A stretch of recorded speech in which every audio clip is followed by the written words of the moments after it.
Last year, I pit Ben 10 up against the OG 6 Avengers, and now I feel like it's only right I set him up against Marvel's biggest competitor, DC. The OG 6 Justice League. Could Kid Ben defeat the likes of Batman, Wonder Woman, or even Superman? Well, my friends, that is why your most hated power skiller KC2000 is here to find out. We'll pit Ben 10 up to his 11-year-old self against each member of the Justice League in a gauntlet-like fashion. He's only allowed to use one alien per match and cannot reuse aliens for future matches. Ben will have to pick his fights wisely. So could he do it? Well, let's find out. We're approaching the Kryptonian ship. Gotham's Dark Knight.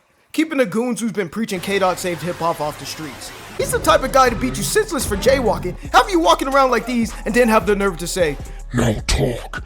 Bro, what? If it isn't clear, this version of Batman is brutal. In his base form, he's able to rip off Firefly's mechanical wings, and he's able to box with parademons. Same parademons that can damage the Batmobile, resulting in enough energy to shatter walls. His punches are just straight up compared to battering rams, consistently keeping him in that wall level ranges. But Batman is actually stronger than that. In his power suit, he was strong enough to start spinning like Mario and smack Superman through pillars. Batman, where is this energy for Joker? Like, bro's really crashing out on a superhero. This impressive feat is calculated to small building level. To take on the likes of Batman, the alien I choose is my dog Wildmutt. Of course, I'm gonna squeeze in one of my favorite aliens. Wildmutt was ripping apart Vilgax's drones and casually swatting away Thumbskull. A guy when possessed by Ziskar was able to box with forearms. Wildmutt was even able to survive a water tower tumbling down on him, getting him the building to large building level durability. At a big low end, by the way, but that's just enough to prove that Wildmutt should just shred my GOAT Batman. On the bright side though, DCU Batman might already be large building level, so...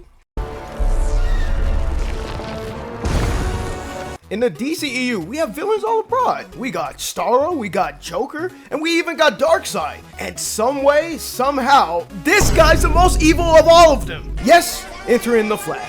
DCEU's fastest superhero. He has some pretty amazing speed feats compared to his superhero counterparts. He makes Wonder Woman looks like she got asked English or Spanish very casually. And Wonder Woman deflects bullets the same way your crush deflects your compliments. By these feats alone, she should at least be hypersonic. But that's a low ball. Wonder Woman is able to block Doomsday's heat vision. In order to pull off that, she would have to have reaction speeds that are 23% the speed of light. And Flash should upscale all of this by him moving tremendously faster.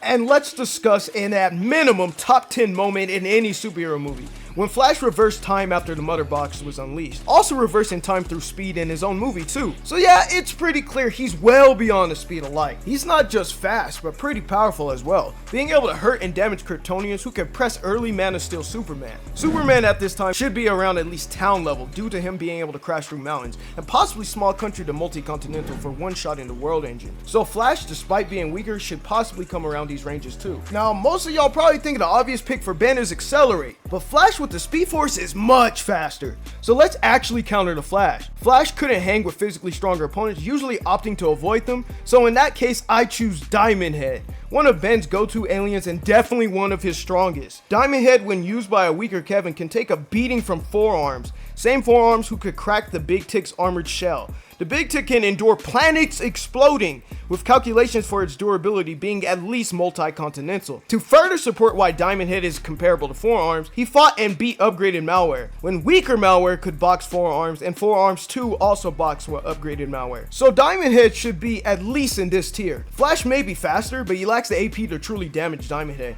And Diamond Head's regen could counter Flash's phasing attacks as well. All he needs is one good hit and his GG's. Shall we? Now I have to change up the singular hero formula since these three share very similar scaling. Cyborg, Aquaman, and Wonder Woman. They're all capable of boxing with Steppenwolf to some extent. Steppenwolf had an intense debate with the OG Doomsday over if pineapple belongs on pizza, and said debate led to a fight that destroyed the moon. For both of them, this is either a multi-continental feat, a moon level feat, or even a small planet level feat. And the big three were all putting up numbers on Steppenwolf, so they should be around that tier too. Although a little bit weaker since they got bodied by him overall. And we could potentially argue them to be near baseline planetary due to them somewhat harming Superman, but we'll get deeper into that later. And as mentioned earlier, the big three should be relativistic in combat and reaction speeds. Cyborg has hacking abilities and he could activate all nukes on the planet, matter manipulation, flight, energy manipulation, and absorption, with even technology regeneration. Aquaman hasn't even had his first movie yet, so he's not as stacked as he would be later on, but his trident does allow allow for a lot of water manipulation. And Wonder Woman is a super skilled warrior from childhood and possesses weapons herself, a sword and a shield, a lasso of truth, and wrist that deflects bullets. For the big three, you gotta go with big three aliens. So for Cyborg, I choose Feedback, Aquaman Heat Blast, and Wonder Woman gets 4 arms. To figure out the power level of these 3 aliens is pretty easy.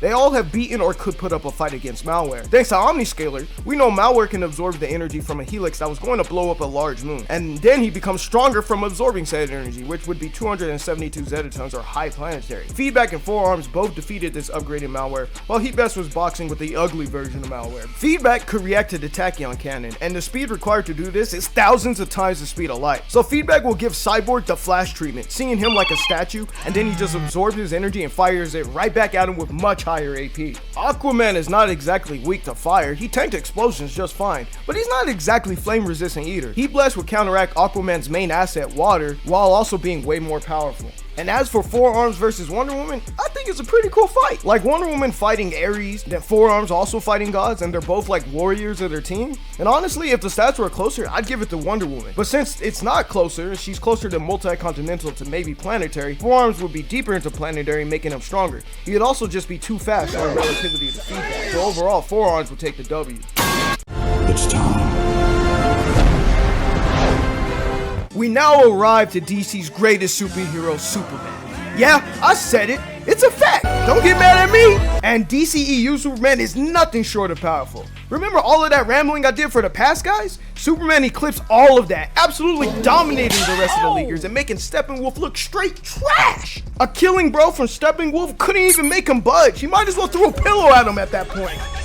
So all the feats I mentioned prior should apply to him, if not way more. In fact, there is way more. Batman in the Justice League version outright says Superman is stronger than a planet, along with him overpowering the Mother Box, and then Black Adam, The Rock himself, outright calls Superman the strongest being in the verse. This should at least put him on par with Black Adam, who has some planetary destruction implications and a vision where he destroys a moon to a planetary degree. So I think it's pretty safe to say Superman is planetary. But my boy does have some stronger interpretations. With some calcs for the world engine, it will get him to large planet. And if you think the Rock statements include the Scarab from Blue Beetle, Superman jumps from large planet to even dwarf star. He's a powerhouse, like he's really strong. He might even be strong enough to snap a pencil in half. That's crazy. And as for speed, he blitzes the rest of the leaguers except Flash, and he has heat vision that is light speed, with statements saying his combat and travel speeds are equal, so we can argue Superman to be FTL.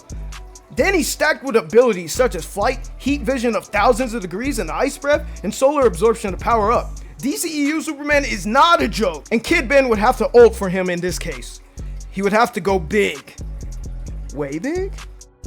Way Big is stated to be Ben's most powerful alien during this era, meaning all the previous power levels I mentioned for the past aliens apply to him and some, being over 200 zetatons to maybe even above 43 ronatons, making him dwarf star.